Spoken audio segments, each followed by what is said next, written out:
శివాయ. మన ఇంట్లో మన తల్లిదండ్రులు చేసే పూజలు చూస్తూనే ఉంటాం. అలా వాళ్ళు పూజలు చేయడానికి కొన్ని పద్ధతులు పాటిస్తారు. ఆ పద్ధతులు ఎలా పాటిస్తారో మనకు తెలుసు, కానీ ఎందుకు పాటిస్తారో మనకు తెలియదు. వాటి వెనకాల ఉన్న కారణాలను ఇప్పుడు మనం తెలుసుకుందాం. మొదటగా దీపారాధన. దీపారాధన అంటే మనందరికీ తెలిసినట్టుగా దీపం అంటే వెలుగు. మనం దీపంలో వేసే నూనె మన యొక్క జ్ఞానాన్ని పెంపొందించి అజ్ఞానాన్ని దూరం చేస్తుంది. అలాగే దాంట్లో ఉండే వెలుగు మన పంచభూతాలను అంటే భూమి, నీరు, నిప్పు, గాలి, ఆకాశాన్ని గుర్తుకు తెచ్చి వాటి యొక్క పవర్ని పెంచుతాయి. తర్వాత విషయానికి వస్తే పూజ.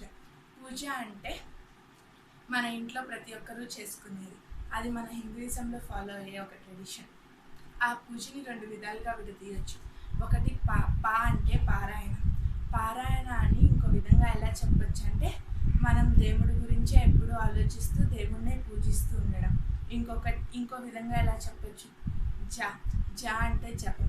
జపం అంటే ఎప్పుడు దేవుణ్ణే స్మరిస్తూ దేవుడి గురించి ఆలోచిస్తూ ఉండడం. తర్వాత విషయానికి వస్తే మనం పక్కన వాళ్ళని కలిసినప్పుడు ఓం నమః శివాయ అని ఎందుకు అంటాం? మనం పక్కన వాళ్ళతో మాట్లాడేటప్పుడు వాళ్ళ గురించి మనం చేసే ఆలోచన, వాళ్ళతో మాట్లాడే మాటలు అన్నీ మనస్ఫూర్తిగా స్వచ్ఛంగా ఉండాలన్న ఆలోచనతో మనం ఓం నమః శివాయ అని పలుకుతాం. తర్వాత విషయానికి వస్తే మనం గుడిలో ఉండే రాతి బొమ్మల్ని ఎందుకు పూజిస్తాం?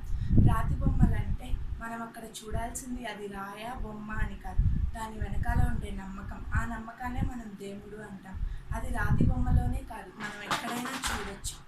అలా ఆ నమ్మకాన్ని దేవుడు అంటాం. అందుకే ఎవ్రీవేర్ గాడ్ విల్ బి అంటారు. తర్వాత విషయానికి వస్తే తిలకం. మనం తిలకం అనేది మనలో ఉన్న స్వచ్ఛతను తెలుపుటకు పెట్టుకుంటాం.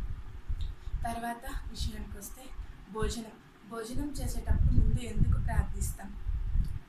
ఆ ప్రార్థన వల్ల మనం చేసే భోజనంలో ఉన్న అపరిశుభ్రత పదాలు అన్నీ దూరం అవుతాయి.